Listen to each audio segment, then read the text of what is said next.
My origin story is I love food. That's my superpower. We never would have thought about applying for SNAP. We never would have considered it. I just boom, you blow my mind away. It's like, oh, yeah. The attention that we received from being a part of the incubator is unbelievable. It just is. I mean, words can't describe what it's done for us and probably the rest of the people that were involved in it.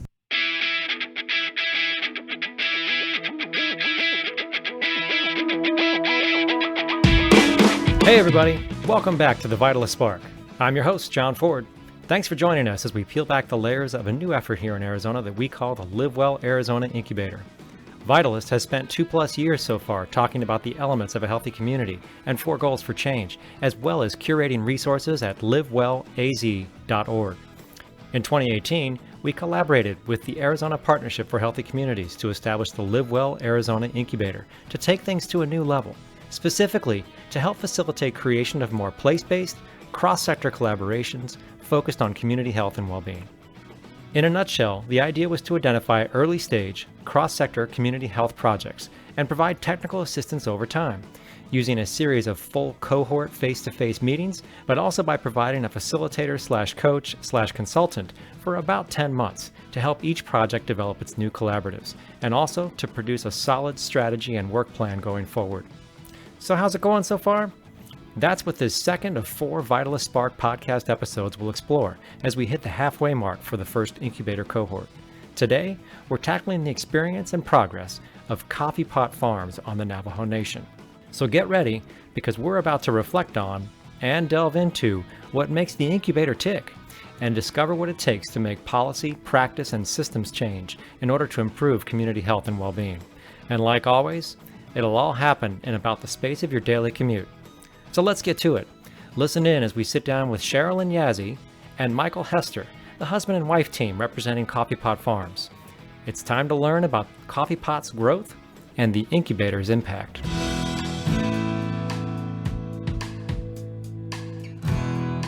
Let's start at the beginning. What is Coffee Pot Farms? How'd you start out? What's the origin story? You know, we're all into superhero movies with origin stories. What's your origin story?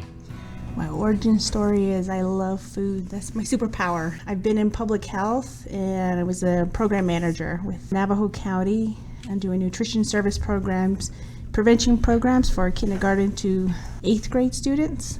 I did grant work for about 12 years, but then some of the work that I had seen, I didn't feel like it was really connecting to people, like the real people, the moms that needed the help. So Coffee Pot is on the Tisto chapter of the Navajo Nation. Geographically, where does that sit in the state of Arizona? That's about 85 to 90 miles east of Flagstaff, or 20 minutes north of Winslow. Cherilyn, put it in a nutshell for us. What is Coffee Pot Farms and what's your mission? And our mission is that food is our first medicine, and we want healthy communities and healthy families. Michael, what's your origin story? I used to work for a very large employer here in Phoenix, and then went our separate ways. Okay. Once I moved up to Flagstaff, and so I was kind of dragged into the farming lifestyle by my wife here. I'm not your typical farmer. I don't like vegetables. I don't like getting my hands dirty, but What? I think I'm a heck of a farmer now. So what created the transformation? He ate beets for the first time. Just kidding. I'm just kidding. no, I noticed that living out there where we live, there's a real need for access to good quality food, but the supply is not there. So we decided to make a change in order to help the community in which we live. And what better way to do that than something that's connected with food? Now, this can be a pretty lonely enterprise, too. Is it Cherilyn and Artie and Michael trying to help the chapter? How is the community engaged? In what ways do you work with the community to get support, to make sure that the produce is getting out to the rest of the chapter? Even though it's just the 3 of us outside the community, there are other farmers, other growers. One of the other projects we're working on right now is the Green Team. So there's a group of farmers that we're trying to come together and figure out how can we grow more food? How do we take the next step to either become a co-op or individual businesses? Some of them have been growing a little bit longer than we have. Others are new.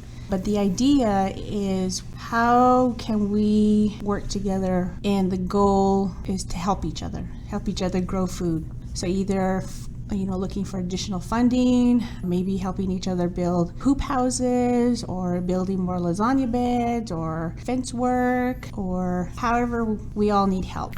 What's the conversation within the Navajo Nation or at Coffee Pot Farms or within the Green Team related to food sovereignty? Oh, it's pretty big. There's a lot of discussion about, like, how do we grow for our schools? How do we grow for senior centers or for our elders? How do we grow for restaurants? To me, the way I see it, the farmer support is just not there in terms of how do you turn it into a business? Because land is usually the issue, water is the issue.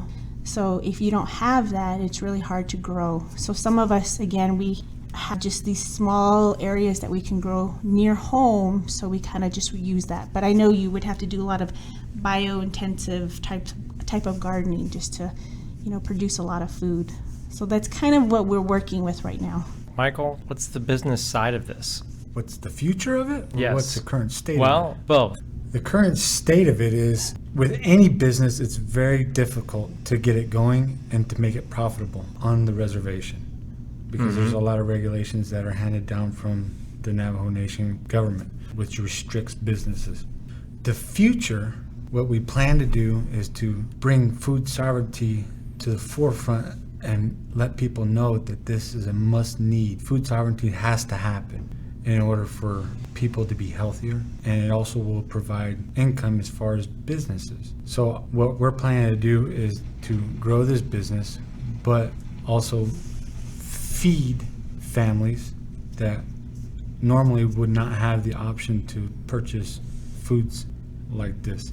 A lot of the families out there are relegated to buying their food from the local convenience store, and God knows that's not a very healthy option. The health issues associated with that are great. I mean, there's high levels of chronic disease, diabetes, heart issues. It's endless.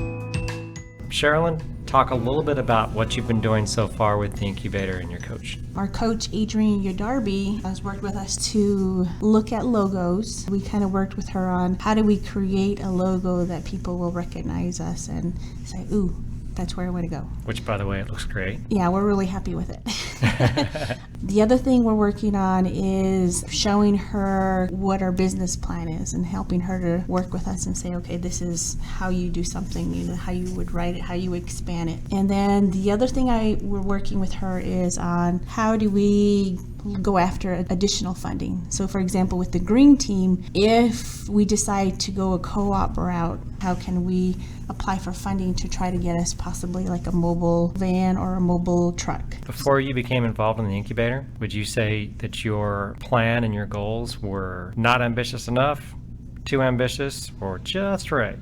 I don't think they were ambitious enough. I was thinking too small. Because I always thought you had to be connected with a county government or a federal or tribal government to go after funds like this. I mean, I wasn't thinking outside the box. And I guess that's where, coming from the public health, I mean, I did write grants, but it was just in that box. I wasn't seeing that there was a potential that you can figure out how to work with the folks you want to in another way. So with Adrienne, I liked working with her because I've worked with her before with public health, and so I knew she's a go-getter. She's like, I'm going to do this. And that's why we chose her as the coach. It helped me to be ambitious about it. So it doesn't seem like it's hard to look at an application or funding and say, you think we can do this? It's like, no, let's just try it. Let's do it. I feel really comfortable working with her. What about you, Michael? In terms of the experience of the incubator so far, what do you think are some of the things that have been helpful to Coffee Pot Farms, and how has it shaped your journey differently than you might have thought? Adrienne is there to provide that technical assistance, which has been very, very helpful. Some of the things I knew from personal experience dealing with small business, because I was part of a small family business, I had some knowledge, but she expanded on that knowledge and provided more knowledge. So she's been very helpful in that. What are you getting from the incubator? Is it purely food, or is it deeper, broader strategic thinking about where you're going. Yeah, I think it's more strategic as far as business strategy. I think. Plus, you're getting food expertise in the mix, right? Yeah. We never would have thought about applying for SNAP, to be a SNAP breather. We never would have considered it. I was just like, boom, you blow my mind away. It's like, oh, yeah. But it made perfect sense considering where we live. So it was a wonderful idea that she made us aware of. She's very business savvy, and she's really opened our eyes as to what's possible in the future. How does business savvy square up with tribal culture? Would it be considered more tribally appropriate if you just grew the food and shared it rather than selling it? Yes. How are you bridging that? That's tough. Because where we are at, most people barter or trade for things, trade things for services. And when you talk about money, people tend to shut down. They don't want to talk about it. We try to educate people. Hey, the future is we have to make money. We have to be business savvy. We have to start a business. We have to bring in revenue. And by doing so, we create jobs. We start our own little economy here. And that's not going to happen just by trading a sheep for some produce. And I suppose that's where Green Team is helpful? Yeah, the people on the Green Team all have a need. What that need is, we try to address that need. So if somebody needs fence work repair, we'll go over there and fix that fencing for them. And along with that, they'll get business training. They'll learn how to write a business plan, come up with a logo. So that's part of the Green Team. That's part of what we're trying to do. We're trying to teach people how to start a business and address some of their needs. So when they have this business knowledge and their needs are addressed, then they're more likely to be part of the co-op further on down the road as producers.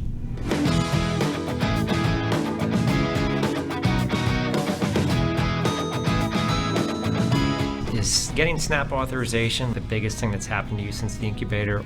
Becoming SNAP authorized is a big deal, but the attention that Coffee Pot Farms has received from being a part of the incubator is a lot bigger. Because that leads into this article that was written with us in mind, the Civil Eats article about food sovereignty. We had no idea that was even coming. That was a total surprise to us. We were up in Wisconsin when we got a phone call saying that this person wanted to do an article about us. It's the attention that we're getting that has been most beneficial to us. I think it also has set us up to also open up that we're SNAP vendors. We can bring on the Green Team members. We could help sell their produce using SNAP and the double up food bucks. That's going to be very beneficial, and I don't think anybody on Navajo Nation has that. We're the only ones. As far as we know, we're the only farm up there that is able to receive SNAP benefits. We can also accept those benefits on behalf of other farmers as well. So the possibilities are endless. If you had to put your thumb on it, and you can't say SNAP and you can't say attention, what other huge benefit have you seen in the last 5 months from being part of the incubator? I see business differently. I see that it's possible to do this on Navajo.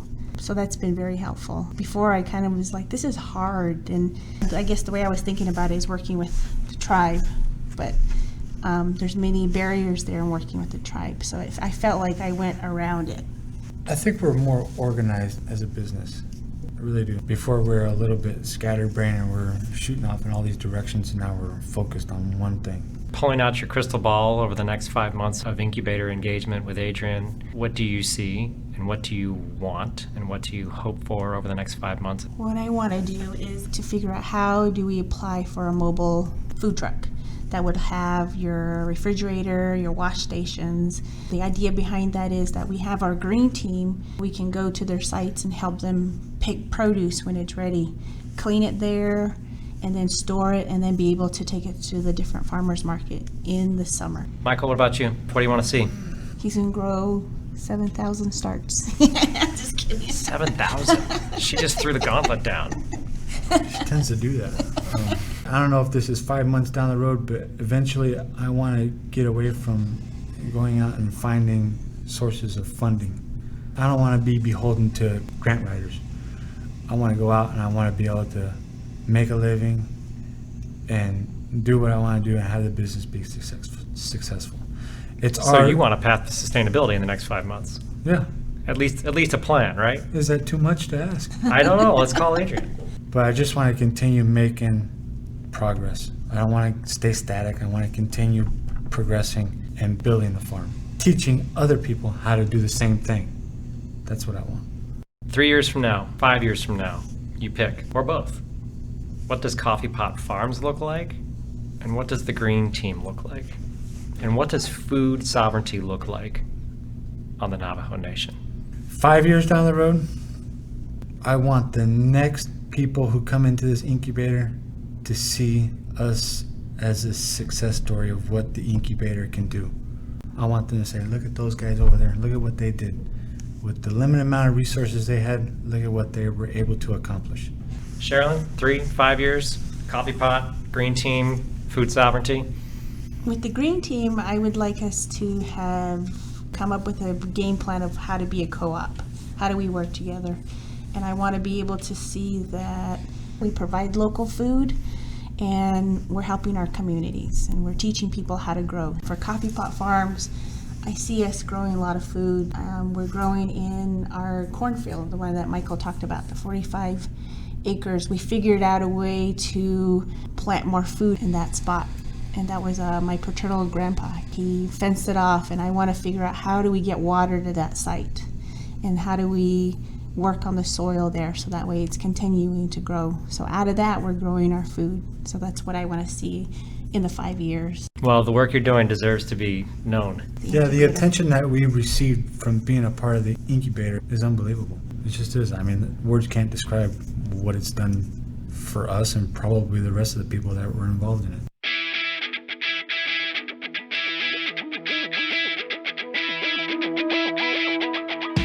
Thank you, Cherilyn, and thank you, Michael. Your seed starts, hoop houses, passive solar greenhouse, and cultivation of the Green Team are all exciting contributions to food sovereignty, as well as to the health and well-being of the Navajo Nation. Stay tuned. We are only halfway through. 2 more episodes are headed your way in April, and each one provides a unique take on the incubator, on its community, and what it takes to improve community health and well-being via cross-sector collaboration. To make sure you get each episode when it's released, be sure to reach into your podcast app right now and subscribe to the Vitalyst Spark. As always, remember this: with great responsibility comes great power. We'll see you back on the road to well-being soon.